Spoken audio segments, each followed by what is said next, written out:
but you will, right? Hello, everybody, and welcome to Outlawed Thoughts. This is episode 68. I'm here with, so far, Ryan, Kurt, and Kareem Mays, but we are going to be joined by Jacob from the Liberty Bell pod. I think I'm getting that right. Um, Maybe I'm not, but I have 1,000 podcasts that I have to remember in this space, so it's hard to You know keep which track of the which names. podcast I'm from. Yes, this breaks the cycle. I can remember that one because it was one of the first ones that I came across, so it works. Um, and then I'm gonna go ahead and intro this with this other video that I meant to play at the beginning, but I didn't get to. So we're gonna roll into it now because I found this on Twitter. It was like 2 minutes long, and I'll give some credit to the guy on Twitter here later because I've got more people on there anyway.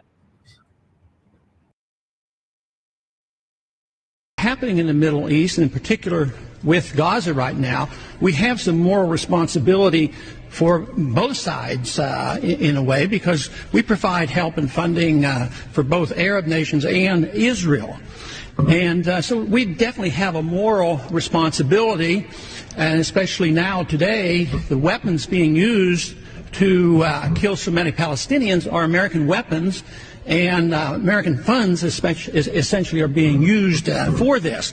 But there's a political liability which I think is something that we fail to look at, because too often there's so much blowback from our intervention in areas that we shouldn't be involved in. You know, Hamas, if you look at the history, you'll find out that Hamas was encouraged and really started by Israel, because they wanted Hamas to counteract Yasser Arafat. And you say, well, yeah, that was better then and served its purpose, but we didn't want Hamas to do this. So then we as Americans say, well, we have such a good system, we're going to impose this on the world. We're going to invade Iraq and teach people how to be Democrats. We want free elections. So we encourage the Palestinians to have a free election. They do, and they elect Hamas. So we first indirectly and directly through Israel help establish Hamas. Then we have election. Then Hamas becomes dominant, so we have to kill them. You know, it just doesn't make sense. During the 80s, we were allied with Osama bin Laden. And we were contending with the Soviets. It was at that time our CIA thought it was good if we radicalized the Muslim world. So we financed the madrasa schools to radicalize the Muslims in order to compete with the Soviets. There's too much blowback. There's a lot of reasons why we should oppose this resolution. It is not in the interest of the United States. It's not in the interest of Israel either. All right. So I think that was the Ron Paul response to sort of in the past similar situations as to what's going on right now. The sort of fervor in the media about the attacks that took place. Hamas obviously attacking a combination of what I saw from what I can collect is like this main gate section, and then pushing through to where there were civilians obviously housed and things like that. So you've got hostages and things like that being taken. It's become sort of a media is certainly gotten a hold of it at this point. Now the news is sort of covering it nonstop. You can't go on any of the major networks without finding coverage for it. So at this point, it's become a shit stir, which was bound to happen as it does. But I sort of have a general response to this, which I haven't even put on Twitter, but I was talking to people about this on a few group chats and just random Discord discussions recently. And really what I find this is sort of pretty simple, which is, again, much like Ron Paul puts forward in that clip, this is a creation of U.S. involvement in other countries and meddling in foreign affairs, and the fact that Israel itself is meddling in affairs in most cases in other countries. So you have this sort of interluding circle fuck that has been created in the Middle East that the United States is mostly to blame for, but certainly all these other individual groups have blame too. The Israelis certainly have blame. The Hamas groups definitely have blame. The CIA has a hell of a lot of blame. So it's a weird situation. I do think the media uproar on it and kind of sort of reaction fervor towards war, which I just think we'll get into as far as seeing just the reaction from the majority of the right, which I've been just wholly expecting for a while, but definitely was surprised how quick it came. Jordan Peterson and all these other people just falling directly in line with the pro-war point of view. Just before going live, I saw Viva Frey responding, quote tweeting Scott Horton, uh, basically asking how he can ask for a ceasefire on day one of violence.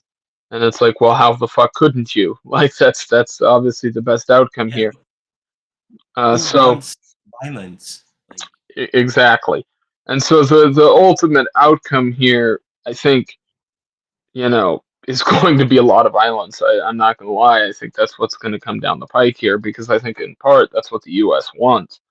And I think in part it's what all of the sort of powers that be in the MIC and these things all want, which is unfortunate, but it's the world we live in at this point.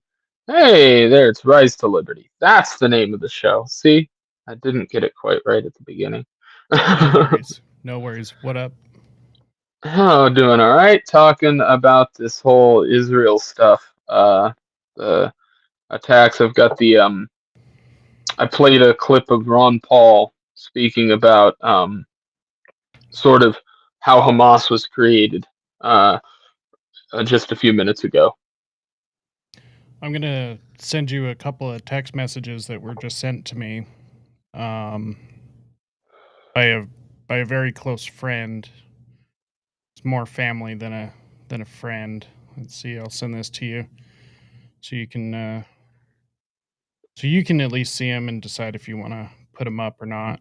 But this was very interesting, to say the least. Let's see. Okay, I just got them. It might be hard for me to share stuff. Do you notice a double standard, Leighton? I think Leighton froze. Or did I freeze? No, you didn't freeze. Okay, so basically this is, I mean, we can talk about what it is. It's going to be hard for me to put it on screen, but it's basically somebody who appears to be in the military stating that they had a Zoom meeting that they're going to war. Which I have a few friends in the military, specifically one of them that was deployed in an Asian country, who was just recently in the last 4 days moved. And I saw that online and immediately went, because I knew he was supposed to be sitting put for a while and he was moving around where he shouldn't have been. So that wouldn't surprise me. I did see a bunch of helicopters yesterday here in Alaska, so maybe that had something to do with it. Well, I found it interesting among the MAGA crowd. They're like, all right, I'm tired of Zelensky. He's this, he's a welfare queen, all that type of stuff. All we do is give him aid. I'm like, yeah.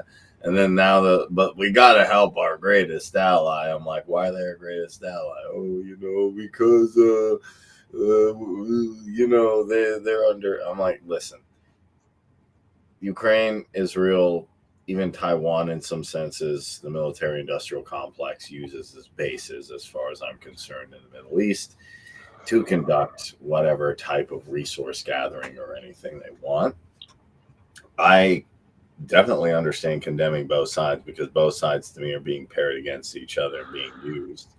I one of the points I've seen made on Twitter that I think is very important to get forward on that is that, I mean, Hamas, in part, we see the arms they're using, all the stuff they have, all the weapons they're using in this, all of the knowledge that they have, all of that is tied into U.S. involvement. It's tied into Iran. It's tied into all these other countries that surround the area that the general person on the street, Republican, Democrat, has no fucking knowledge of.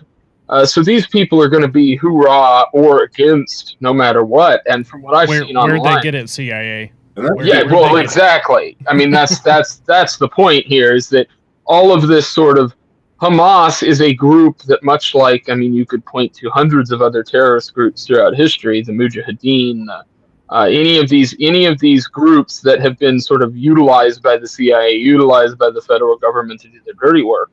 Hamas has that, but they've also just had the bleed through of U.S. armament, U.S. Knowledge and training and things like that throughout years and years of existence. So it's a dirty conflict because everybody is bad, really. I mean, none of these groups are people that we'd want to support or back, but at the same time, neither of them are groups that I'm willing to inherently defend either. So because to me, I will say, as far as I'm concerned, I do agree with Ron Paul. Hamas was the creation of a lot of U.S.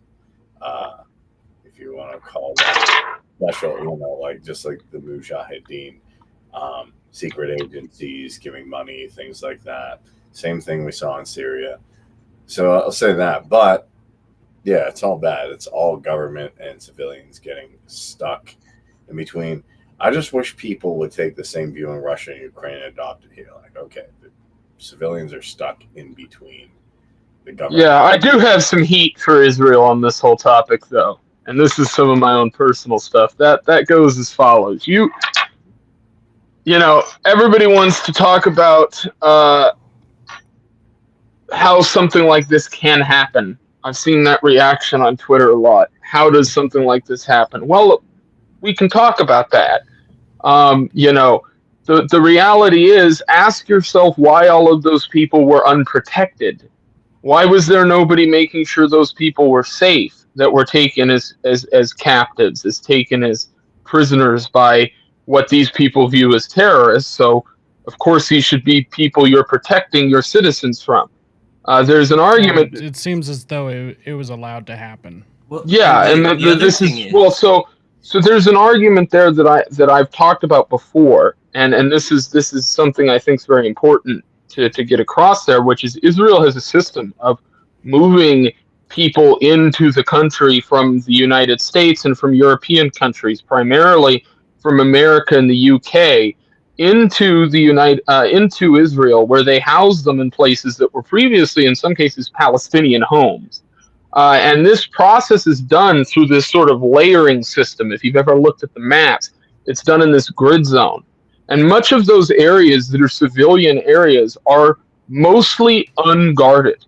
These are places that are being left in harm's way. And my argument would be they're left in harm's way to do exactly what has just happened. Exactly what has just happened is exactly the reason those places were unprotected. And so every 4 or 5 years, Israel can do this, and then they level Gaza, and they level these areas, and they reset these people back to this place where they started, which you can justify that all you want, but at the end of the day, this is only happening because no solution has been come to between these two entities. I asked Scott Horton, I said, Scott, what do you think would be the long-term solution? Not just the ceasefire, because we can always get a ceasefire and things start back up again, which is probably what will happen. But I said, Scott, okay, you've studied this extensively. You're not biased in the sense that, like, you're not from the region, but you have the knowledge. What would you I asked two-state solution. He said it's a little too late for that. I said, okay. I mean, I don't disagree. It is kind of too late for that, because from the perspective of the Hamas or Palestinian or just random person who's on the other side of that argument who actually lives in that area, you've basically been colonized. And so this term being used online, decolonization, I see that being thrown around. Well, technically that would be the term used by, say, the UN or areas like that in similar situations. I doubt it's going to be the term they use in this situation, but it is the term that would be used properly. And so, whether you agree with that is a different argument. I definitely think colonization has its perks. So I think that's something people have to kind of grapple with in their own minds. All I got to say is diversity is our strength. Yes.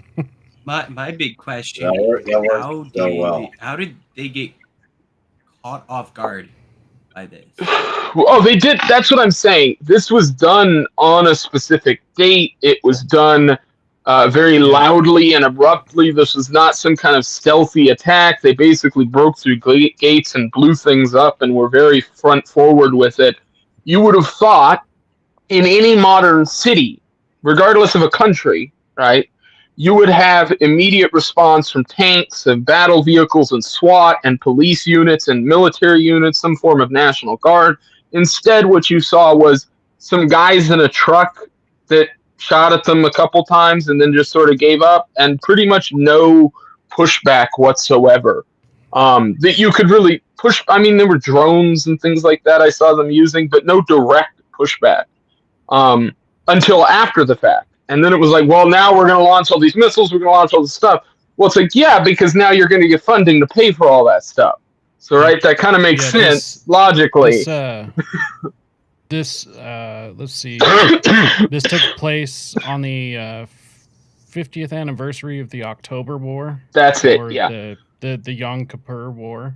I apologize for not having that kind of stuff up on screen. Normally I would, but I can't bring up news stories and stuff, so because I'm on my phone and it's tricky. Which is basically it happened in 1973. It was basically Syrian and Egyptian forces that came in, surprised Israel again. So, I mean, take that for what it is. So they did this, people have done this before, and yet you still haven't put up any protections to stop it from happening again. It's been, 40 years? You couldn't figure that out? Like, I mean, that's kind of 50 years. Did anyone see that video of everybody at, like, a festival? Yes, Why the Iron Dome was being activated? It's like, no, these guys, they do have protection, and this is an extremely wealthy country, partially due to us. And they're incredibly well armed. Yes. So, I mean, why is this being other than maybe just being ego filled and just thinking like they're untouchable? Maybe that's a possibility. But it kind of just seems like a stand down, or like they just kind of let it happen so they could have justification. You know, the same shit that happens that we do. So yeah, I mean, it's the same MO. That's why immediately I go, well. So CIA group attacks another intelligence group. That's basically what's happened here. CIA attacks FBI. Yeah, this is just Waco in the sand. Yeah, basically. I love that meme with the Batman Beyond. It's like, who are you? The terrorist group you funded. Do you have an idea how little that narrows it down? Yeah, I know. Like, all of them. All of them. Yeah, it's sort of an insane situation, and at the same time, right, you've got this Ukraine stuff, which if anybody's looked at the battle map and has paid attention to at this point, like, Ukraine ain't doing all that hot. Russia kind of has control of all of the land that they said they wanted, and so you're sort of in this position now where it's like, well, Russia can kind of just declare that they've won the war and kind of be done, and they would be perfectly in their right mind to do so, and they would come out of it looking better than other countries that are still trying to pump up a conflict, and then they can just put up borders in the areas they want to keep and say they're ours now.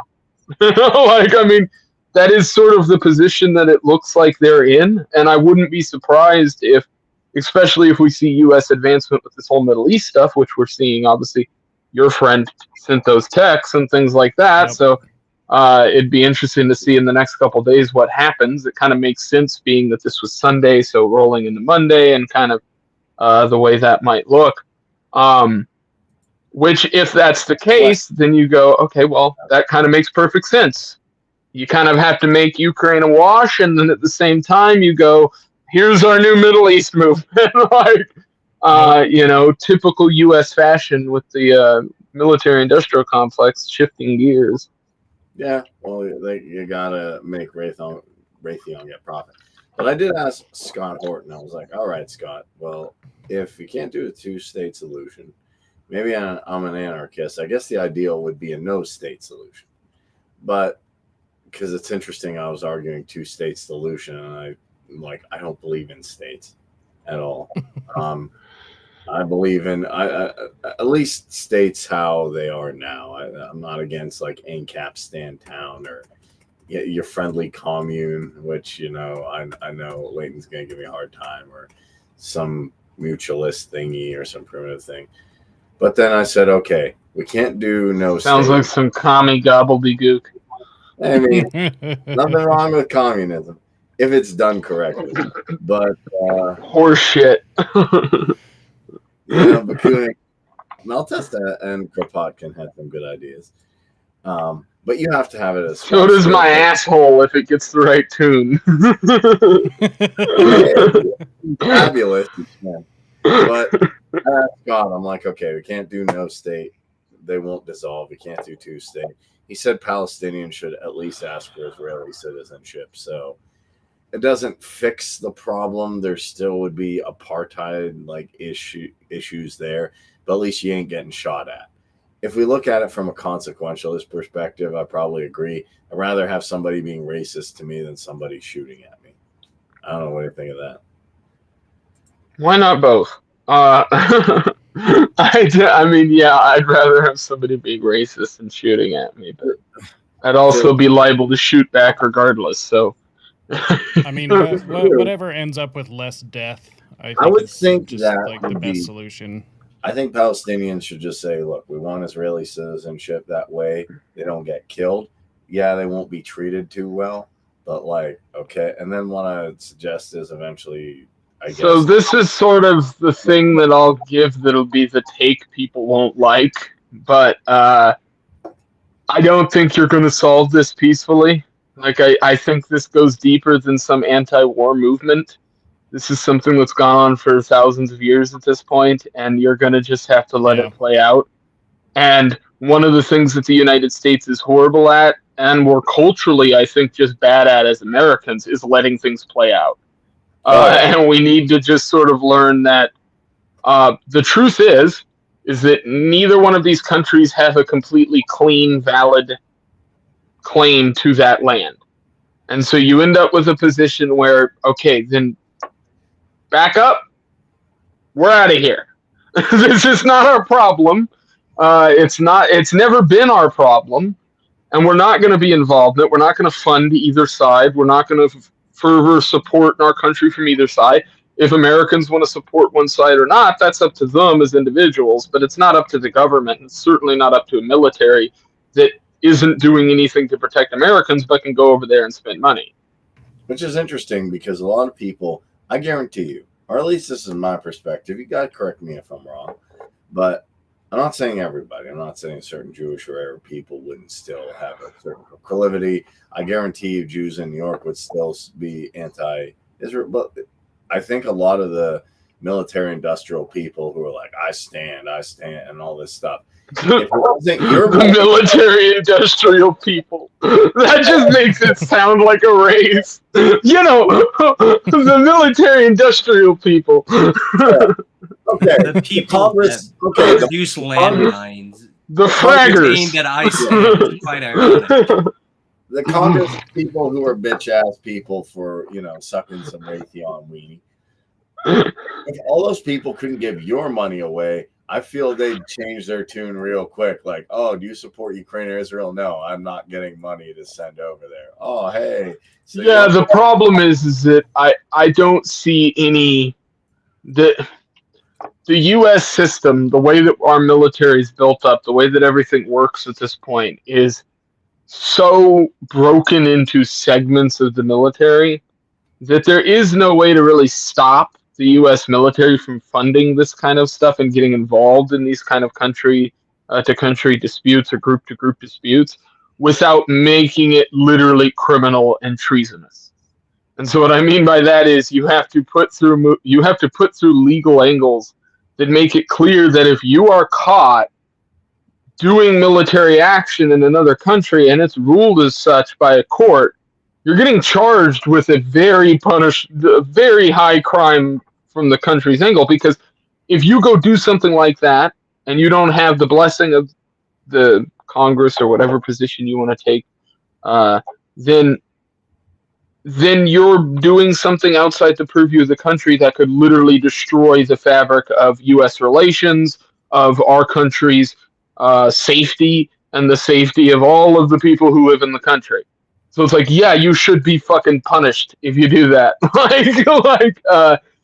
So for instance, say you have a situation where president comes in 2024, in 2025, there's a conflict between China and Taiwan, right?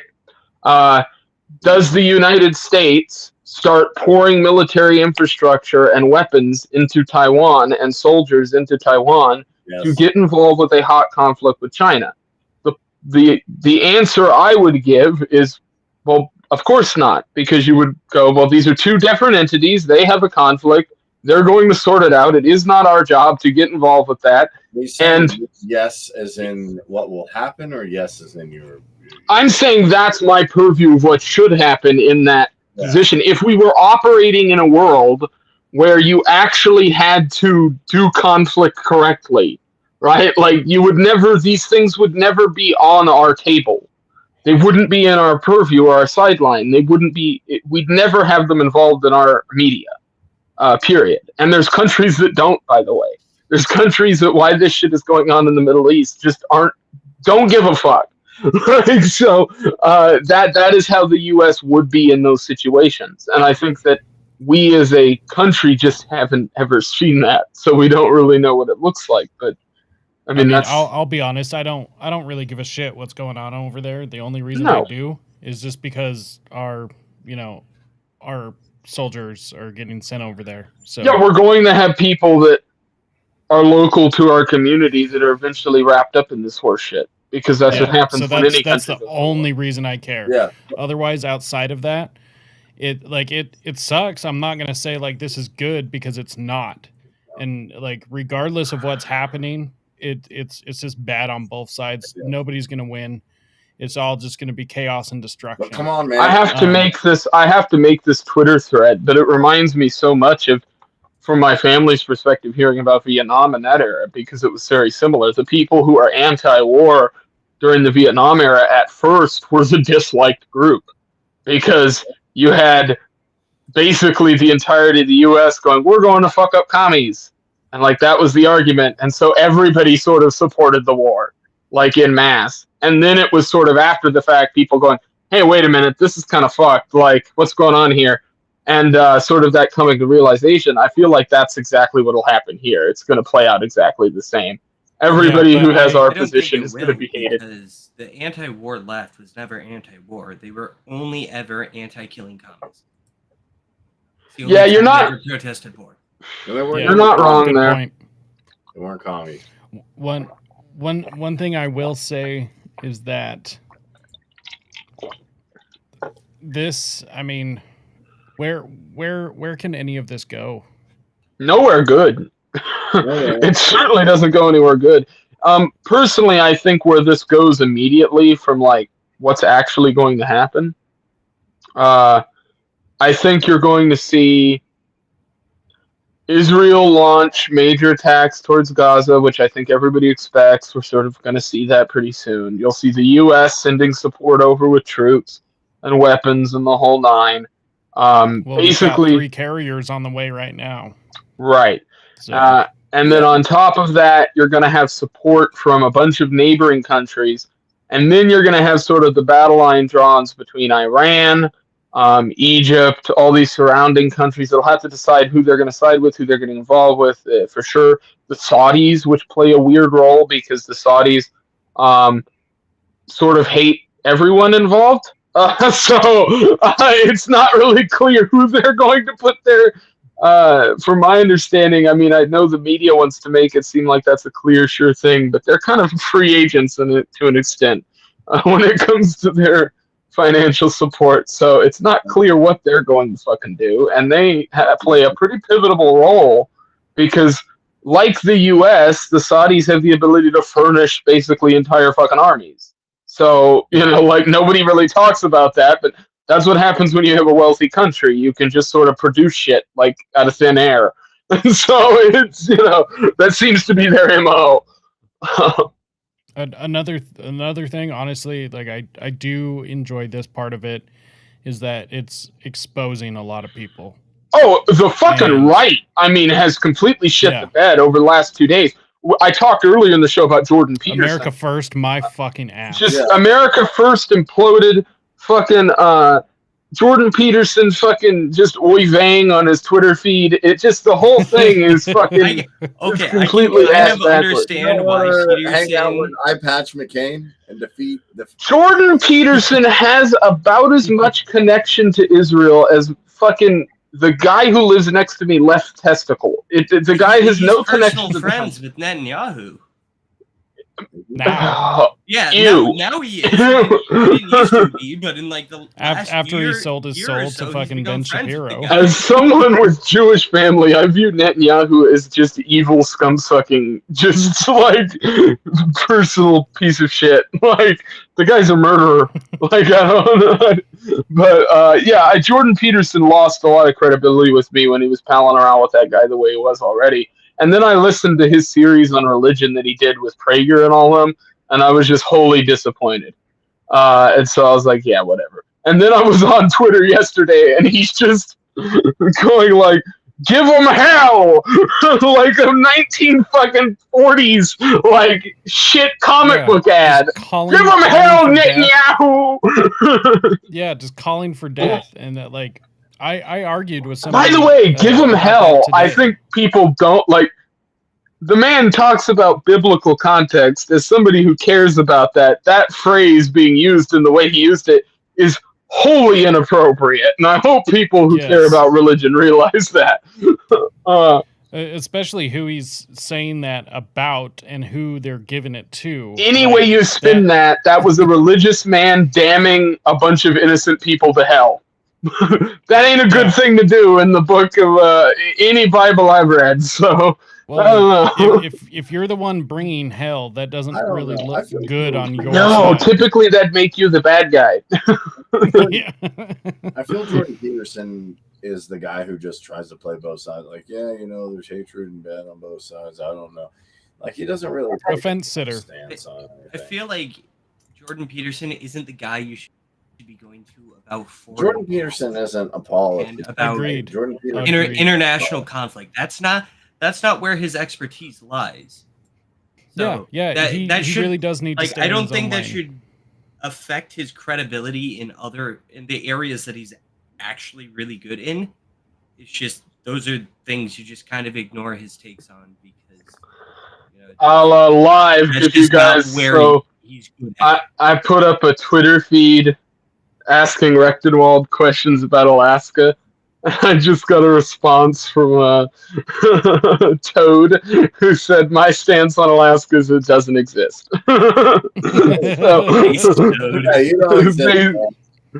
Base Toad responses. Are we going for Joshua Smith 2024? So we can get into a little bit of that. We'll talk a little bit more about Ukraine, too. That was kind of the theme of this episode was war. And so I figured the joke there was we'll cover war stuff and then cover the LP war stuff. So it's like sort of both sides of that coin. Plus, it gave me an excuse to fuck around and make thumbnails because I'm trying to get better at that. Which now I have Canva Pro, so all the resolution's good, so that's nice. So basically, you've got Joshua Smith, you've got Rechtenwald. What is Rechtenwald's first name again? God damn it. Michael, that's it. It's Dr. Mike Rechtenwald. It's the doctor thing that fucks me up because I always think Dr. Rechtenwald and then I just skip over the Michael thing and then I have to go, fuck. What's his first name? God damn it. I'm missing that. Stoner brain is killing it. The second you try to remember it, it's just gone again. And then you've got Lars, porn director, owner, dude, whatever, porn magnet man. And then you've got the gay guy. Was it Gazer or Chase Oliver? Oliver, that's Oliver, right? got Mike Oliver. Dermatt. You got Toad. Mike Termott, the cop. And then Toad you got Joshua Smith, Jacob Hornberger has announced. Fed. There's a couple more out there, but they're all completely irrelevant. Yeah, Toad, the troll candidate. I did mention Toad. Oh, you did? Okay. Yeah. Well, okay. The one dude from Attila, whatever the hell his name is. Oh yeah. Time traveler or? Oh yeah. There's the time traveler. That guy. Yeah, but I don't know who's the bigger joke: the guy that you can find video of his asshole online, or the guy. So I have sort of been supporting Joshua Smith and Toad for the most part, frankly, because my position from the beginning, and I actually talked about this on my interview show with Toad just a few weeks ago, was I talked to him and I was like, my point of view is that the main goal here is to not have Oliver, who I view as a woke candidate, in the position of the LP president. But at the same time, I'm an Alaskan, and I am more on the side of this sort of Alaskan nationalism perspective that I want whatever is going to be the best for my state and for the people who live here, as I try to fervor people towards an independence movement and those kind of things. So I want the best person who can also do that, who I view has the best point of view on that. So Mike Termott, to me, was immediately like, I was one of the more vocal people against him as a candidate, just because from the very beginning, I saw him on Swamp Creatures, or one of the podcasts that I was kind of doing clips for and things like that. And I heard about him being a cop and heard the way that he framed it. Yeah. And that was really when I was like, okay, no, I got a big problem here. Because not only are you a cop, but you're unapologetically a cop. Like, and I am part of the contingent of people who view, even if you're the best cop in the world, every day of your job, you're going to be curtailing the constitutional rights of the people you're sworn to protect, and you're an oath breaker. Like, that's just my point of view. So, and that's because of the way that the police structure is done from a federal and state level down. There's no way to curb that. And I'll take that argument to fucking 40-year state troopers, to anybody who wants to have it. It's just, that's my position. And I've met and known a lot of cops. So it's, I'll give him this. He's not doing it anymore. Josh Halofka said some good things about him. From when I met, he was a decent guy. But I personally know Joshua Smith more than all these other guys. I don't think Michael Rechtenwald is a bad guy. I saw when Michael Heiss was talking about it and he announced him. I said, okay, I'll listen to him.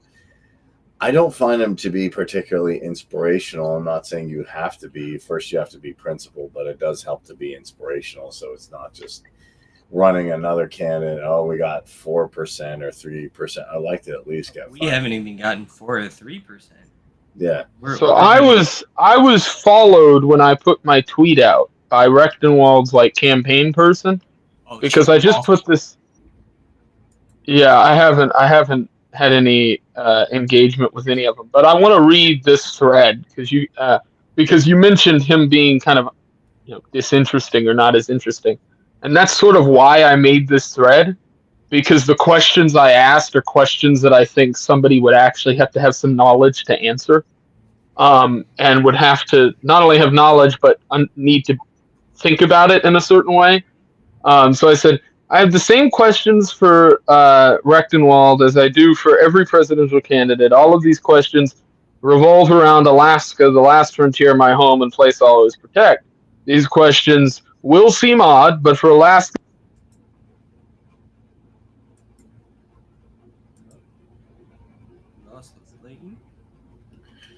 We lost the latent. We have latency.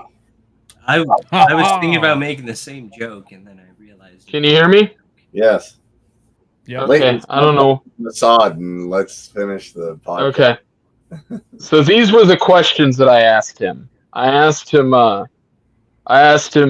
who did Alaska? Why did Alaska become a state? Who is Joe Vogler?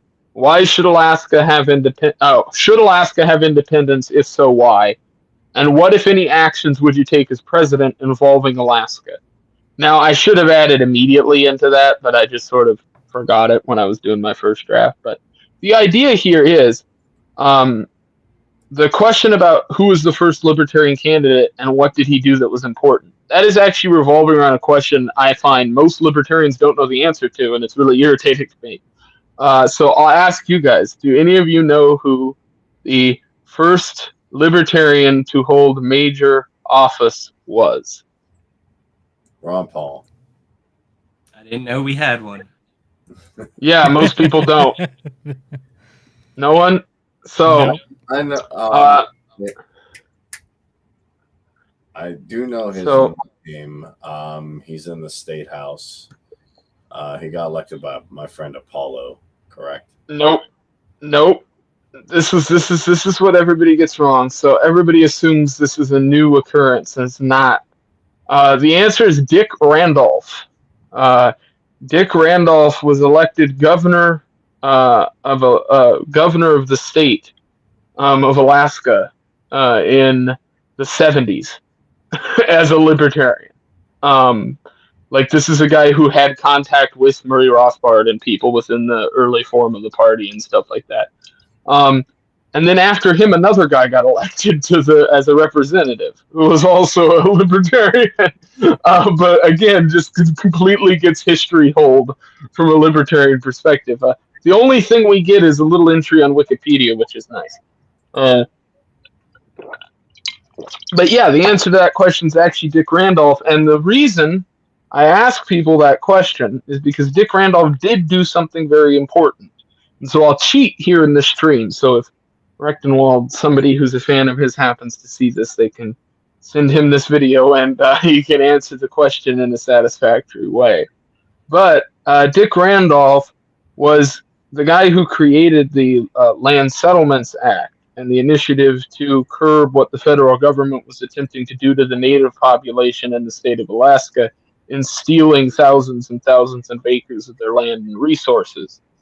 And if not for Dick Randolph, those people today would be probably living on reservations much like the other people are in Arizona and Utah and all across the United States.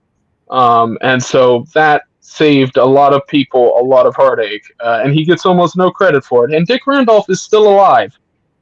He is in his 80s and is living in Fairbanks, Alaska as an insurance broker. so there's that too.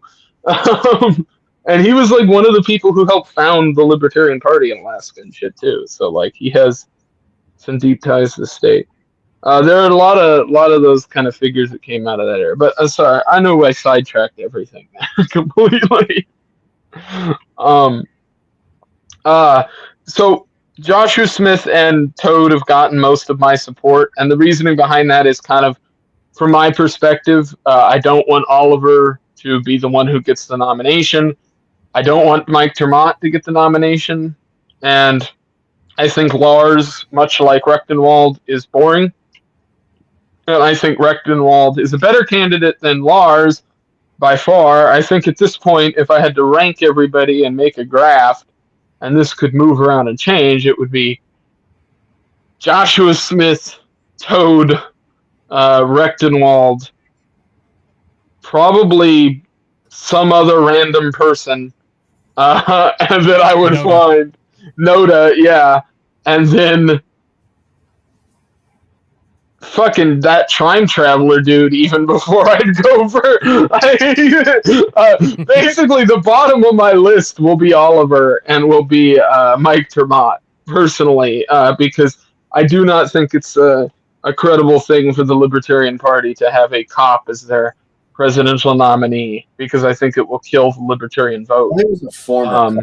Give him that. Like I don't give a fuck. I'm a former stripper who was more woke than Chase is. Okay, so then I'll put Chase slightly above the time traveler dude. There you go. Chase would actually Chase beat one guy out.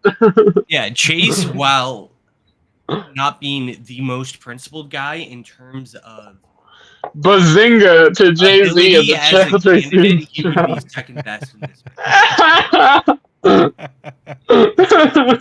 Fucking JC with always with the good chats. I don't know.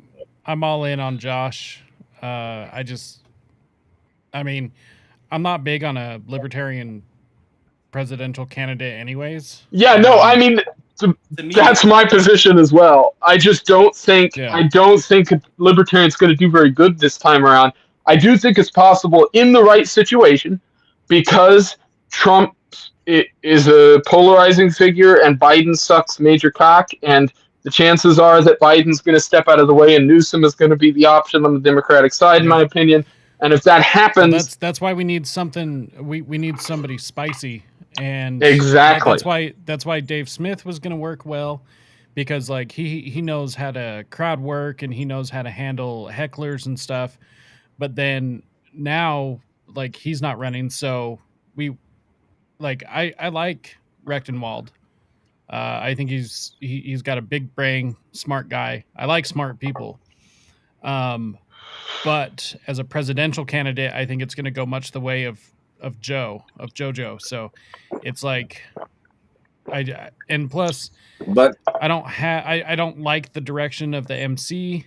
Oh yeah, There's just all kinds of nonsense right now, and as far as my state goes, I don't see the benefit of like me taking time away from the limited bandwidth I have to put into the MC who don't give a shit about my state anyways. So right. So that's I don't know. Sort of the Alaskan perspective on this has been that I'm just now getting some help with some of the inner workings of LP stuff and trying to get my feet kind of in the fire as far as getting control of some of the political stuff within the Libertarian Party in my state.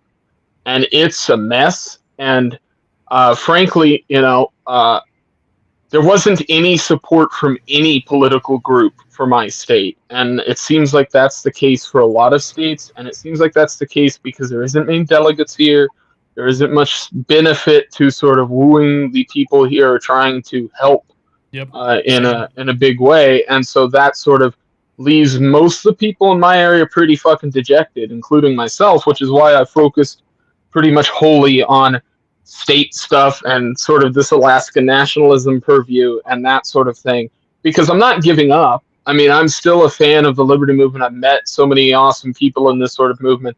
And I'm still working with all these groups to try to do something. But at the same time, as I'm working with these groups in the back of my head, I'm going, nothing seems to actually being done. Like nothing's happening. And so there's a I'm whole realizing movement and not a lot of and so actual end game. I've been working really hard to make sure that if there isn't, that I'm making some kind of movement on my own and with my own kind of ingenuity and sort of maybe even making my own groups within the political sector. So that's sort of something I have to kind of look at as a possibility because that's there, and I know that it kind of has to happen. Same here. So it is interesting. Women are going to elect Newsom like they did Clinton. So I think that fucking white women. I think Newsom has a better shot than Biden against Trump. So the question is whether or not Newsom can pull enough the middle voters to his side. And so that becomes sort of the question. I highly doubt that. I don't think Newsom would play all that well, just because any Republican would have to do is point to California and be like, "You ruined the state. Why would anyone want to give you control over the country?" Everybody on the right seems to think that, but I also think that people don't understand how delusional most of the left is, and Newsom can very easily work past that in debates and conversations and just sort of glaze over top of it, pretend like it's not a reality. And I think a lot of people... Exactly, and he's good at that. In a debate with Trump. Because the reason Biden... He can. I don't think Biden could. Know where the hell he was. So he's just sitting there... See, I disagree. I I think Biden completely failed in the debates, but he was picked anyway because the Democrats are delusional, the same way they'd pick Newsom. I think Newsom could probably give Trump a run for his money, just the way that he can deflect things. Newsom isn't bad on a stage. Like, that's just the truth. He's not the worst guy as far as speaking goes. Like Donald Trump, like Trump can't, like nothing sticks to him, you know, like he'll just come up with some insult and it just like flows off. But I think Newsom's the same way, but he has the old school smarmy politician going for him. So he can lie straight through his teeth and make it seem good. And he's good at it, attractive. It's sort of the Obama quality, and he's always sort of had that. That's why he got in the position he was in. It's not like he walked into the position from some family position. He won the office. I mean, he wooed everybody and did the whole stooge thing. Yeah, and he just had to get on his knees. Really I'm sure. and here's the thing: Tulsi Gabbard was talking to Joe Rogan, and whether or not you like her or not, sometimes I think her positions are weird. Like she kind of went from anti-war to war to anti-war. Like she jumps around. But the thing that gets me is a lot of people, if you talk to them, like, why do you like Newsom? Oh, he's good looking. And people will actually do that. Oh, someone's good looking. That's why I vote. Or someone, you know, they're friendly, or like a lot of dumb stuff. I remember when George Bush. Have you guys watched King of the Hill? You know that episode where Luann, she decides to vote communist because she likes the guy's tie? Yeah. Yeah. Like, that's exactly it. It's literally idiocracy. Like to Obama, same dude made the so much appeal because people are just like, I want to sit down and have a drink with him. He's the kind of guy. The George Bush thing. Well, nobody talks about it, but that's why Bush Jr. was where he was in politics, other than the fact that his brothers and his dad helped him cheat elections and shit, was the fact that the CIA put him in place. Yeah, was the fact that when people were polled, like at the time, like Bush was polled as being the president most likely people would want to get a beer with. Like he was, because the guy was like or just this sort of yeah. Well, exactly. I think that was literally the argument, right? It's like this jovial sort of old dude was how people saw him as a dullard, basically, and Southern, which he isn't even fucking Southern. That's a whole other rabbit hole. But he's like Joe Biden, but kind of funny. Yeah, exactly. If you go back and watch some of his stuff, like his speeches were actually really funny in just like such a moronic way. How do we think Jeb Bush acts moronic on purpose, but he really knows what he's doing? Or Joe Biden, I think. Oh yeah. Oh yeah. Yeah, they're all fucking calculated. Calculated goobers. Yeah. Never bought the argument that like Cheney's in charge of everything. I don't believe that. You know. I believe he was in a lot more charge than, you know, you would probably think, but I think it was more of just like his stuff got uncovered. I'm just going to say, if Dick Cheney is the one who shot a guy in the face and said he was a duck, right? Something like that. I remember. Okay, if you shoot a man in the face and then say it was a duck, you're in charge of something. Like that doesn't with it. Yeah, that doesn't work. That shit doesn't work. If I go out hunting and shoot somebody in their face, I'm going to fucking prison. Like unless there's direct evidence that shows it was an accident, I'm going to jail. Like all I'm saying is I don't think that it was an accident, and it was probably a message. He probably got pissed and said, "You know what, you son of a bitch," and then pulled the trigger on him. Pheasant. Okay. All right, pheasant. How the fuck do you mistake a dude for a pheasant? Holy shit! We have pheasant That's here. What I'm saying. I don't think it was on accident. Had to have been to like send a message, or he said something stupid and pissed him off, or something. You can't go hunting with these ghouls, let alone war. The forge is working. What? Soldier, I need you to picture those brown men as pheasants, damn it. I don't think it's worth killing people for Halliburton to make profits. You don't? The guy that he shot in the face apologized to him. That's power. Yeah. No shit. Sorry, I got in the way of your muzzle. Sorry, I looked pheasant-like. Sorry that I resemble a pheasant. He saw a featherless biped and thought it was... I'm sorry, from the side I look like a succulent bird. God. Okay, Can I get that apology on paper? So, how do we think Jeb Bush would play in, 2023? Because he was like, not at all, absolutely pathetic in, was it 2016?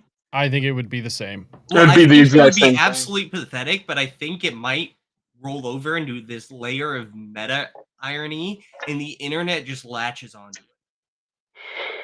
It's possible, but I view him as being a dead candidate. There's certain candidates that get battered around so much they eventually become dead. I remember the best example of this is like in 2007 or 2008. There was the guy who did the whole Yell thing, whose just whole career got destroyed overnight, like because everybody covered it, and that guy never really had a career in politics after that because you can't ever run without that being the thing. So it's sort of similar with a lot of the Bushes, where they've been literally shit on into oblivion. Like they can't come back. Howard Dean, that's the name. JC and J Forte got it in the chat. Well, and the Bushes have kind of had their time in the sun, much like the Clintons. Like, so some of these families get played out, which is why I kind of thought it was interesting. RFK Jr. kind of coming back, and it's just like, I mean, I guess it's been since the 70s since we had a Kennedy, but if RFK runs as an independent, I think he actually has the best shot of fucking up the Democrats. Because he runs as an independent, he's going to pull all the anti-vax Democrats from whoever the candidate is, Newsom or Biden, doesn't matter. And those votes immediately go to an independent candidate, which makes the Libertarian candidate look better, vice versa, because they'll print both of those next to each other to make the independents look smaller. And then it'll also be a fucking death nail for the Democrats because a lot of those people won't go back. There's a chunk of those voters that'll just stay in the independent voting bloc and won't go back to the Democratic Party. He shot his own campaign in the face with his most recent comment. Being very clear, RFK is a dog shit candidate and a horrible speaker, and I can't listen to more than 10 minutes of him without wanting to eat a bullet. But he is still, if he runs as an independent, going to pull votes. How about this? How about a few more votes come in at 3 a.m. Hey, turn the machines off. Oh, hey, miraculous. Oh, a pipe burst. Oh, a pipe burst. Oh, man. Oh, hey, we did. But we found. It's going to take us 2 weeks to fix this. Yeah, we found more votes. They were hidden under Nancy Pelosi's desk. I believe that will happen. They were hidden in Joe Biden's garage next to his Corvette that almost burned down. Man, come on, man. Just stacked in boxes next to Hunter's crack pipe collection. Oh my God, this is crazy. Do you guys ever just sit back and just think about how just like crazy things are? Like this, the political and I don't even know what's going on. The world we live in is soap opera. The world we live in is insane, and at the same time, I still find myself going, it could get worse. It's gonna get worse. It's gonna get so much worse. In the next 50 years, we'll have a population collapse in most of the Western world. That'll lead to the dollar's already on the down. The fucking downturn. Like countries are already starting to no longer trade with it. The comment that I made to because we're in the downfall. I don't know if not a population collapse. The comment I made to a coworker of mine was that I can still go home and sit in my lazy boy and listen to music on my nice speakers and relax. And the second that can't be done is the second everybody else is going to start getting pissed off. And so That's whatever it is for somebody. For me, that's like my luxury. I come home, I listen to a little bit of music, take a hit of Daz, maybe listen to some history videos or something. That's how I decompress. Everybody has that. Like, whether it's you come home and take your shower and you do your workout or whatever it is, whatever you do, everybody has something they do as a ritual. The second that gets disrupted, that's when the shit starts hitting the fan, proverbially, among the community. The second that you can't have that relaxation, that decompression, and everybody starts getting a little bit more pent up and a little bit more angry and a little bit more irritated with the things happening around them, until somebody knocks on their door and says, hey, we're raising money for the Ukraine conflict, or we're raising money for some conflict that we've just started that you don't need to be involved in, or there's some signs for Hands for Democracy on the side of the road like there was in World War II, and those people will fucking snap. And they will start snapping fast. It's gonna be bad. I've snapped, but I've snapped in like a nice way. Like I'm trying to. That doesn't necessarily mean violence. It can mean those people become the worst political fucking flamethrowers that you've ever seen in existence. It could mean that they rise their community up and build militia movements and defense forces. It could be that they rally for independence in their state. It could be that they start making arguments for creating their own economy and saying fuck you to the Federal Reserve or the monetary systems. It could be any number of things. Now we're talking. It could be abandon the Fed, abandon the dollar. I mean, there's a lot of states that have been stockpiling gold and silver for a long time. There's a reason for that, you know. Yeah. Maybe they secede, or it could be they're like, man, I'm going to start my own commune. Hey, sounds like something that hasn't. I mean, that's fine, but 99% of the people who say that are not in an area where they can conducively actually do that. And I don't think anybody has the reality of what the world looks like when you're a group of people who can't actually take care of yourselves, which, frankly, most commune systems can't.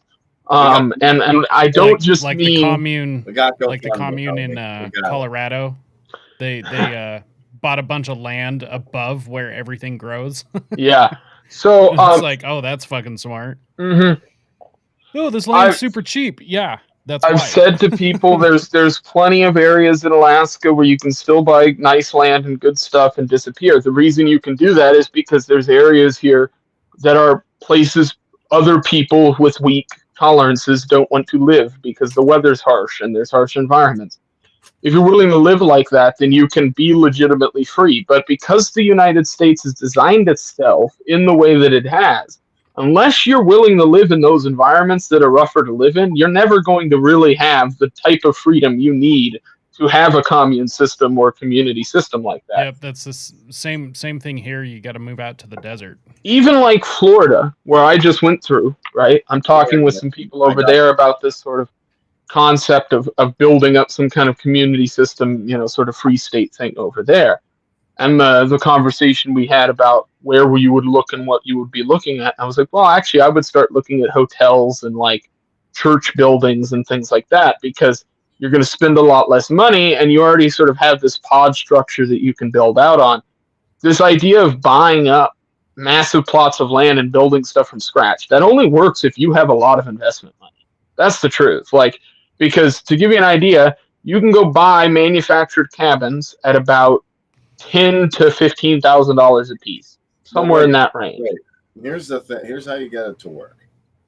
I actually have a practical way to get.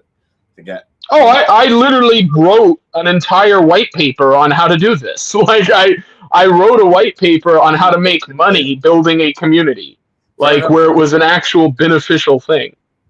What it is you have to make it monetizable, and the only way to make those kind of things monetizable is to offer a service. And so for me, I said, what you build is you take 10 of those prefab cabins, you get a wholesale package from a company in Florida that'll sell you, say, 10 of them all at once for $10,000 a piece because you're willing to buy them at that price. That's $100,000. You buy a piece of land that's $150,000, and you spend $50,000 retrofitting the property. And what you're doing is basically building rental units where people can come camp and learn life skills, and you get paid for teaching them life skills, and it's also the place where you live. That's the way that you could build that and make it monetizable to make money. The problem is it takes about $300,000 to start it. So you have to get 30 people with 10 grand each. Is really what you need. Okay. Well, I see it a little bit differently. I see following Heiss's strategy of getting people in local office to nullify the state feds as the first way to do it.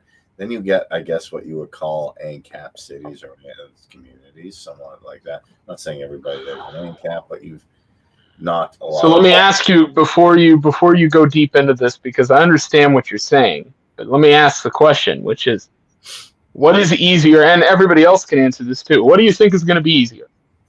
Finding 30 people who each are successful enough to have $10,000 to invest in a movement or a business opportunity where they can actually make money, or doing exactly what you just said, taking over a political structure in a locality, making it secure, and taking it over, and electing officials and doing all of that. If we're talking Wyoming, it's going to be a lot easier to do what Kareem said. But here, it depends. I agree with you. The environment, but simply put, I think that's a good way to start. You get communities that are not touched.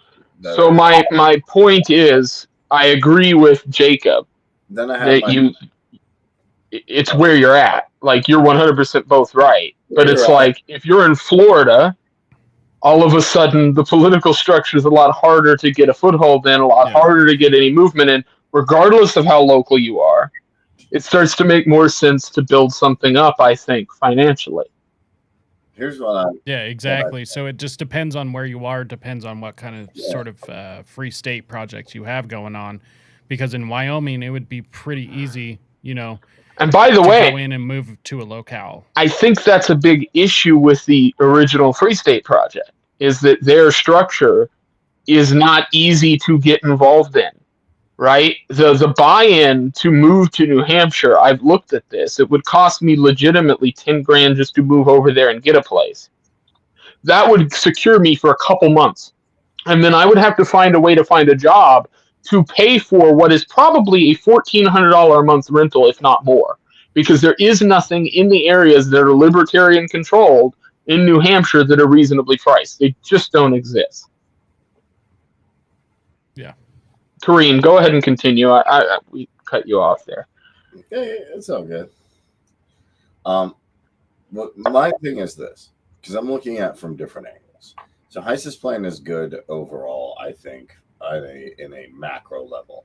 On the micro level, I have friends in a Discord server called Mad Liberty, and they're all reasonable people. I can even invite you to that.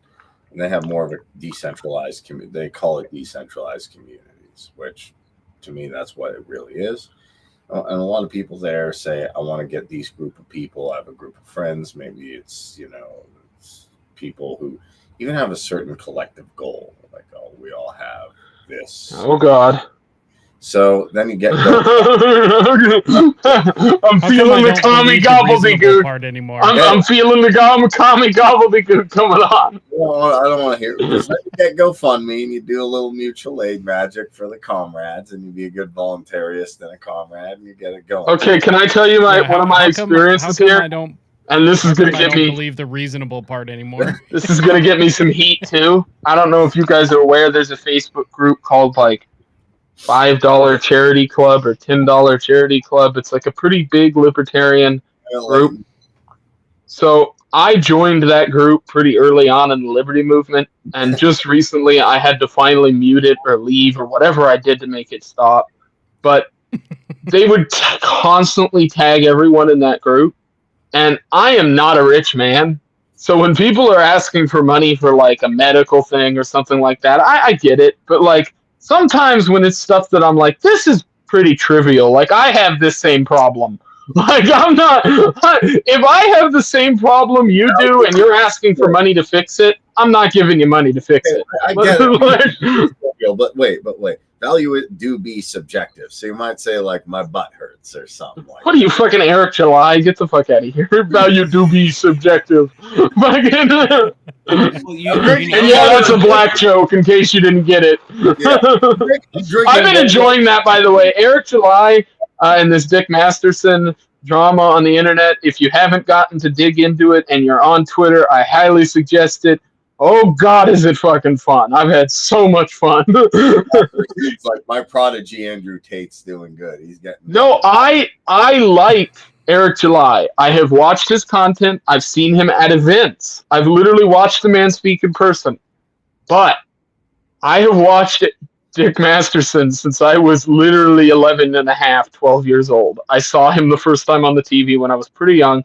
Followed his stuff. I'm lucky enough to be followed by him on Twitter. I get to DM with him back and forth occasionally. It's one of my highlights on the internet.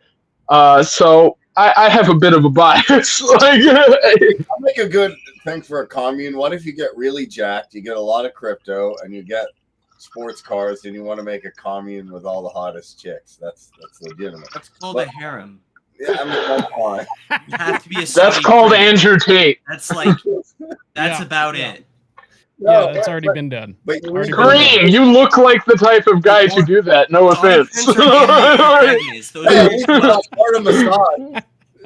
Kareem, you're one long piece of material wrapped around a part of your body away from being literally that guy.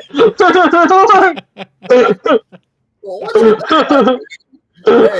that's a nice hat. I think now. No, see, I was particular about it because every time I'm in the city now, I see guys who are clearly like Muslim or Middle Eastern, but now it's creative. I see that shit wrapped around random parts of the body and shit. And I'm like, it's no longer the same. The turban has gone out of fashion. Like, Are you saying that identity? I'm just saying. Get some Rothbardians to read Bakunin. Get some Bakuninites to read Rothbard, and both of you check out anarcho-primitivism and give Uncle Ted and John Zerzan a little bit of love. And just curious, do you know any anarcho-primitists who live in Alaska? I'll ask Zerzan about that. It's kind of funny. Kind of amusing to me that none of them tried that here. Kind of odd. I could never do weird. Fund me. We'll start I'm addicted to the NFL. We'll go. I need my football. Otherwise, some of those guys want to come up to Alaska. Some of those guys want to come up to Alaska and camp the way that I can take them to camp. Trust me, it's you're not going to want to live primitive for long. Just bushcrafting, just time. These people have no fucking idea what it actually like. That's shit. I lived again. When you grow up like I did, you get really used to like, oh, okay, like these aren't things we should take for granted. Like when you wake up and your well can't pump water, and you're like, well, I guess we don't have clean water for 3 months or whatever. Like. That's something. I gotta go hike and go get water. Yeah, or your pipes freeze during the winter and you have to start going to pot water and fill up plastic jugs because otherwise you'll fucking like not have any water within 20 miles of you. Yeah, that's a different kind of primitivism. In their defense, because I've looked at Zerzan's work and stuff like that, and I get it. It's a fringe thing, even. I know a lot of people that have a hard-on for pretending like they want to live like they're in the woods. And as somebody who has literally lived in the woods, I don't think they understand it. I get. There's a lot of I'll differentiate from the people who I put a log cabin and say I want to be away from that. People like it, but they wouldn't actually do it. And people like the Hots of the Sam Bushmen, stuff like that. There are legitimate arguments to be made that whether you're the most hardcore ANCAP, you can look at statistics and say like agriculture fed more people, but the quality of the food went down. So at least entertain the thing. I know. Okay, so like there's a discussion that I'll have. Agriculture, right? The native communities in Alaska before colonists came here, before the people from the Russian side or the American side came here, the native communities were growing massive crops, most of which were enriched with natural ingredients, but was certainly enriched. They were doing placements to enrich the soil and multiply the amount of plants they could get. That is agriculture. If you go to the Aztec communities, they were also doing agriculture. If you go to the Mesopotamian communities, they were doing it too. Even the Assyrians were doing agriculture historically. So the problem I have with that point of view is that it's a very closed view, a narrowed vision of what history shows us agriculture is. We assume agriculture means you're putting fucking animals into pens and you're growing these big strip farms. But for thousands of years before our version of agriculture, that's not how it fucking worked. Like, that's just not what it looked like. Wait. I get what you're saying. What he's saying is, okay, legitimately, here's how I break it down. You get rid of all the globalist institutions. BRICS is gone, NATO's gone, the Washington Good luck. is gone, the state governments fail, which I feel they eventually will. Maybe you have some local governments. Yeah, by the time we're all fucking dust. I mean, this is the time preference problem, right? Because my point of view is, fuck all these people, get it done as quick as possible. I don't care whether the entire federal government, the state government gets in a civil war, everything ends in a fiery, burning ball of flames. Okay, as long as it's over and some people survive. That's it. Let's go with it, whether we're alive or not. It's over, some people have survived. There are people who will read Rothbard, the majority, I would think, and be like, yeah, woo. There are people who just not do anything. There are people who read Konkin and say, I like this more than Rothbard, and these two aren't that far off. Then there are people who they're communes. There are people outside there who would want to live primitively. Probably there's a few who can, and they can take inspiration from the Sam Bushman and the Hadza.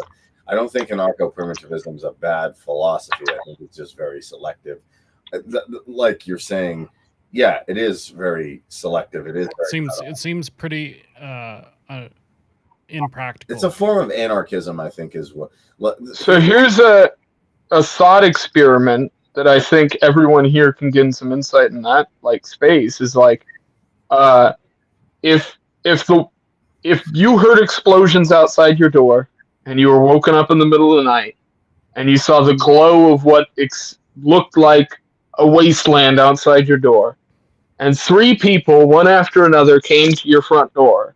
One of them said, I'm from the United States government with the U.S. Army, and we're here to evacuate people. We're taking people to a military base, and we're going to ship you out to this other area where we have people being protected. We are under attack, right?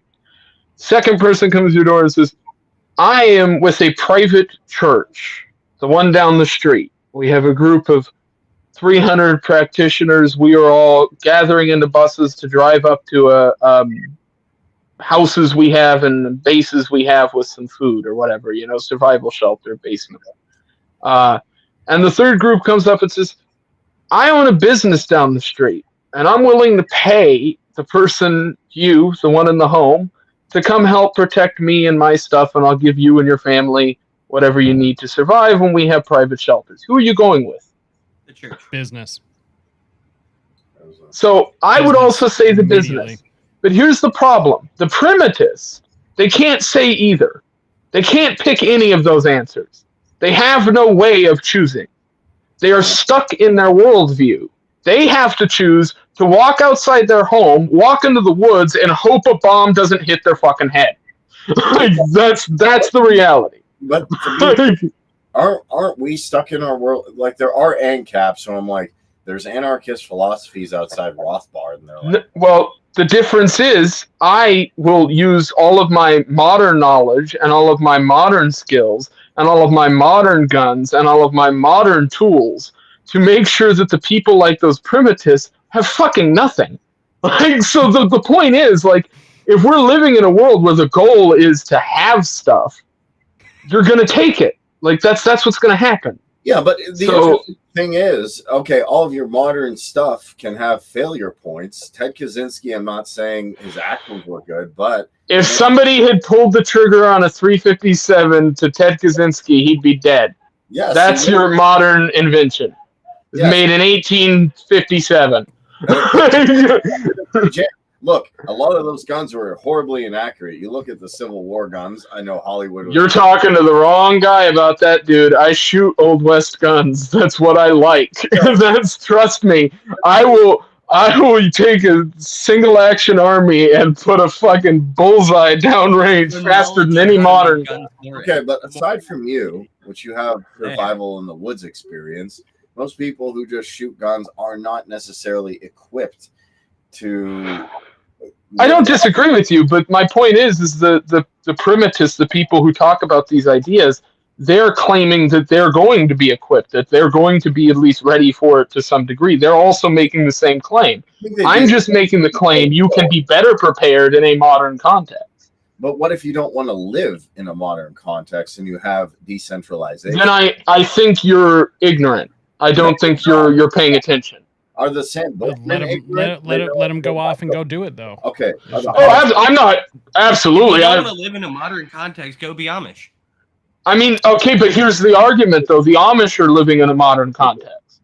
Like I know Amish people who are even here in Alaska. It's just not. It's not the same as it used to be. Even the old world Amish, which are like the old school, like real brimstone shit Amish, like those guys are old school as shit. There's like very few of those groups left. Like there's like a couple pods of them. I feel like you guys. Well, I feel like Leighton and Jack are hating on these people, and I'm like, look, listen. I'm not saying go live like Wadsa. I'm not saying go live like the Sam Bushman, but I'm saying as from an economical point of view, compare some of the things you think are bad and good, and how society is overall, and say, hey. Is there some wisdom here? Like one day I posted this thing with a highway and it just said like, why doesn't anyone walk anymore? So primitivism argument that yes, cars are a good convenience, but when you make the only way to get to something that you need to get in a modern society through car, then if you can't, if someone's not driving, that does cause an issue. So I get it, and there's certain things that like say your grandma wanted to work, Leighton. She's like, I want to work. You have to apply online everywhere. That's not so. I do. That's just not how it works here, though. That's coming from your perspective, but in Alaska, that's no one applies to shit online. If you're not going and picking up an application to fill it out, you're not getting hired. Like that's good, but unless you're foreign. Okay, fair enough. But that's generally the thing here. So I can see fundamental problems with modern society that had good criticisms from primitive. So this is ultimately where I come down on is like my step grandfather. He has never really had a steady job. He's always worked for himself. He's built houses and done woodwork and leather work, and he's built 2 beautiful homes he lives in and owns acres and acres of land here in the state.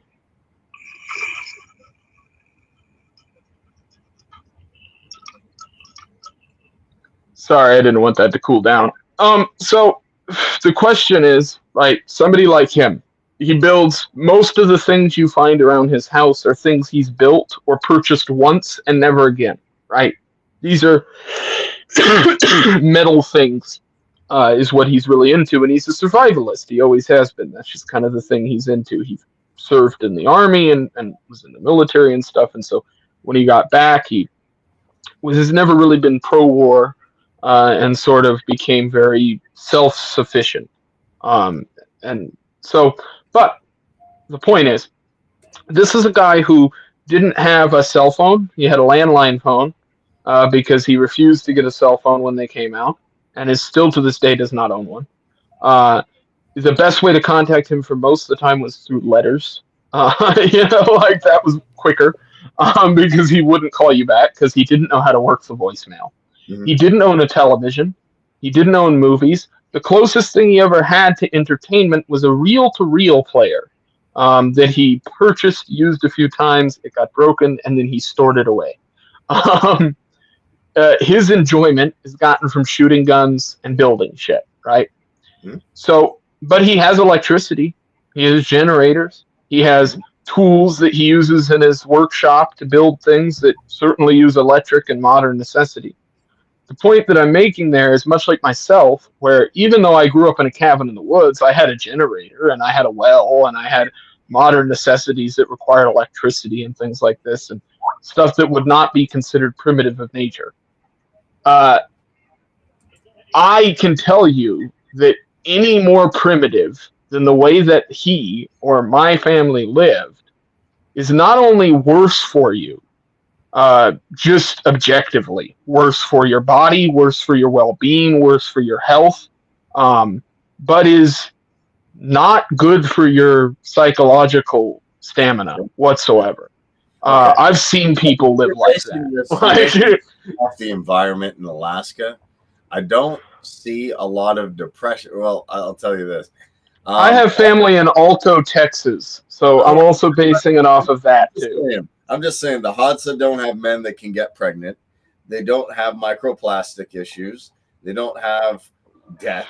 They don't have a lot of problems in the way of, government or anything like that. Yes, you probably get a cut and you don't have penicillin. You're going to have a bad time. I get it, but their diets are better. I don't think With every that style of living in every civilization, there are going to be trade-offs. There's going to be things that are better in some than in others. Yep. If you're going anarcho-primitivist, you get a cut on your foot, you might die of gangrene because you can't properly disinfect it. Yes. While in modern society, you go to the local Walgreens and for $3 pick up a bottle of hydrogen peroxide and spray that shit down, and you're good. Correct. Right. Yeah. The other thing I'd point out there is again,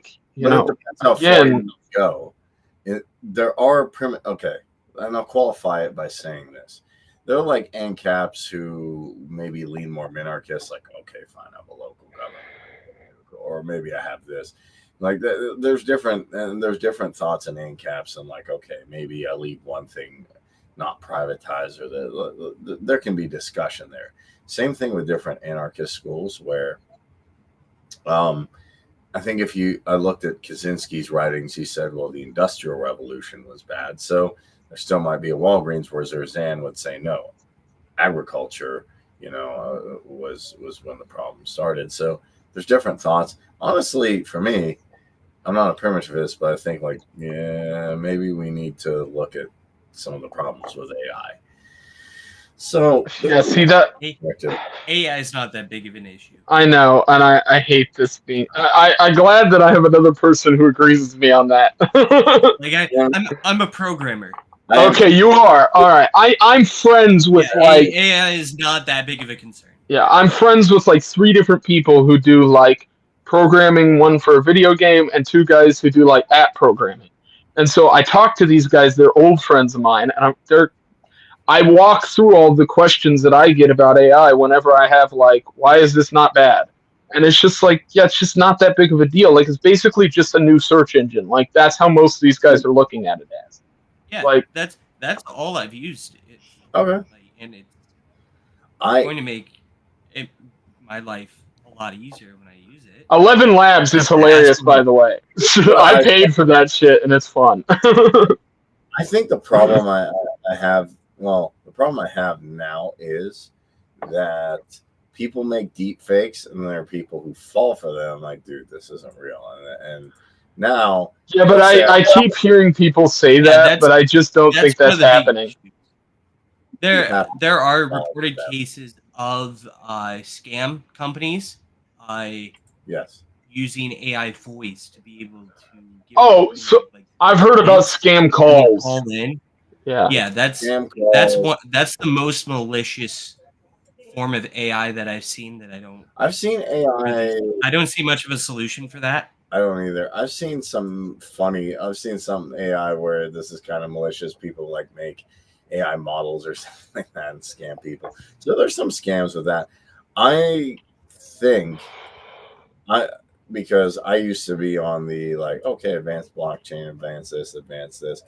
I want to see what the potential ramifications when you advance a particular piece of technology are. Just like in the case of nuclear energy, what are the downfalls? What are the good sides? And then I come and say, okay, I think nuclear energy is good, but I want to see all the, just like an economist, what are the costs and benefits analysis here to advancing this particular piece of technology? And is it benefiting human communication, or is it hindering it, or is it causing a problem? That's all I'm saying. I'm not saying, oh, we have to stop everything in its tracks. Yeah. Well, like one of the things AI is being used, especially well in, is medicine. They're basically there are these areas in medicine where they know something along these lines exists, but it's a bunch of trial and error, and they're basically able to use a neural network to be pointed in the right direction, and then it does just thousands and thousands of cycles of trial and error, and eventually develops a new drug or figures out a certain protein or amino acid that they're looking for. And there's already been some huge breakthroughs with that. Yeah, I actually saw this badass video the other day. This makes me really happy for the future. Is that between a brain chip implant and AI, they were able to give a woman with paralysis her voice back, and I was like, that is the coolest thing. And then on the other side, I was like, that's not going to be how it's used against us, but nonetheless, this is the coolest thing ever. And that gives me hope for humanity. And I can tell you that companies at this point, and probably the government, are extremely stupid and bad with AI. Oh, because that's my department. That's like blockchain too. They're still trying to regulate blockchain with old world finance laws, and it's just the most retarded thing ever. None of it is ever. My company is trying to get a smart chatbot, because we handle a huge volume of calls and chats and whatnot, and they're trying to get a company that can actually do that. And they've been looking for 6 months, and they can't find a decent one. Interesting. That's wild. Honestly, as we move forward with technology, the biggest thing, in my opinion, is just privacy.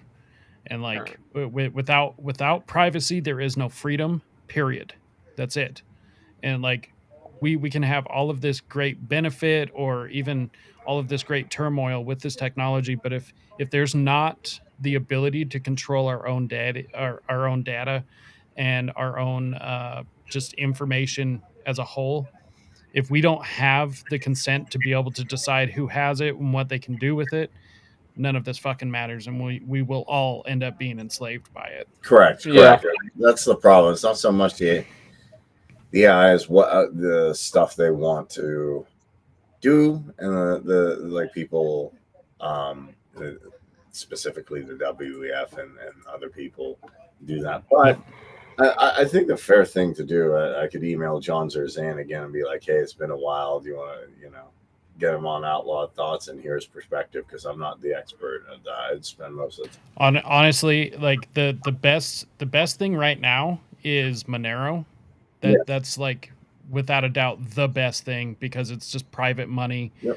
I mean, it's the largest black market digital cash being used, and first of all, it is actual digital cash. It takes fractions of a penny to send. Anyone can open up a wallet, and it's about to be delisted from all major exchanges, and so now it's really going to be a person-to-person cash system. Be what Satoshi actually wanted to do, but didn't. So we'll see. Yeah, exactly. Well, I mean, Bitcoin, why is it being delisted? Because they don't know how to control it. Yes. Okay. Almost central. Because it's completely peer-to-peer, and it's completely private. I mean, the IRS has a bounty out. Has had a bounty. 600,000. Yeah, it's $623,000 to crack the code, and nobody's been able to do it for 8 or 9 years. Yeah, then that's pretty strong. They never will. And I mean, it's not perfect, but it's something, and it completely undermines the Federal Reserve, and it's something we can do right now, and it's something peaceful. Yeah. And that's what I love about it. I'm going to do some research into that tonight. Then. How do you Monero. spell that? Do it. I have Monero. Monero. I have some. Getmonero.org is where you start. Yep. Okay. Can I? Yeah, Go ahead. it honestly, like, it's my personal opinion, and I agree with the primitivists and the ANCAPs, all in a sense of, like, there's something we can do now, and the best thing we can do now is just exit them and build our own. Yes. Just like I do agree with make that. all of this fucking just make all of it irrelevant. Just mass non-compliance. It's Yes. peaceful. It's something that we can do right this second. Exactly. Just hit them in the fucking wallet. That's why I like what Rise to Liberty is saying. Because I'll say this at the end of the day. My value system works as that. Personally, I would live in an ANCAP or a, agorist society, preferably. That being said, decentralization works in that people are going to have different ideas, different things going down. Maybe people make steampunk communities. Maybe people do Dude, I'm willing to try any community at this point, but I know that what we're doing right now is not fucking working. It's not fucking Definitely not. So look, I mean, the main reason what we're doing isn't working is because we're trying to fight against the most powerful force in the history of the world. Yeah, we need exactly, and there's no we're point fighting in a virtually against impossible battle. Exactly, and there's no point in doing that. Let's just fuck off and do our own thing. Yeah, like it's hard to do it when that force controls. Exactly. Yeah, world. It is going to be hard. That's who's doing like their none own of thing? this shit's easy, but it's going to be a lot harder when we're picking up, pieces of our family off the ground when a bomb drops on our building. Like there's none of this is going to be easy. But I'm going to try and take the peaceful route at all cost. I mean, I think the most effective peaceful route we can take right now is have lots of kids, raise them with liberty-minded values, and raise them to have lots of kids. What I'm gonna do that and just that's who's your gonna money that's out who's of the gonna fucking dollar. Control the world in 100 years. That's the people that raise their kids to have kids. That's what I'm planning on doing. I'm getting started in a couple of weeks. Yeah, that's right. Congratulations. Oh, Thank congrats. You. Yeah, that's right. All right. Well, I think that's a good space to end it there. We're almost at an hour 40. I think this was one of the better shows, considering I've been gone for a little while. So we got Rise to Liberty Pod on YouTube, Spotify, all that good stuff. Yep. And then Kareem.com/links. Oh, perfect. Kareem for Liberty on Twitter for Kareem, correct? Yes. And then up there we've got Ryan Kurt, which is for BTC Break the Cycle on with Joshua Smith. And then I don't know whether you have like a normal schedule for that. Thursday nights, 7:30 p.m. corn time. Perfect. That's my normal schedule. Corn time. Josh is talking about potentially doing a solo show on Monday nights or something. I don't know for sure. But my Twitter is @BulldogGamer28. Perfect. Yeah, follow me on there for awesome. ace takes and football takes. All right, well, we'll go ahead and close out there. I hope you all enjoyed and join us for episode 69 real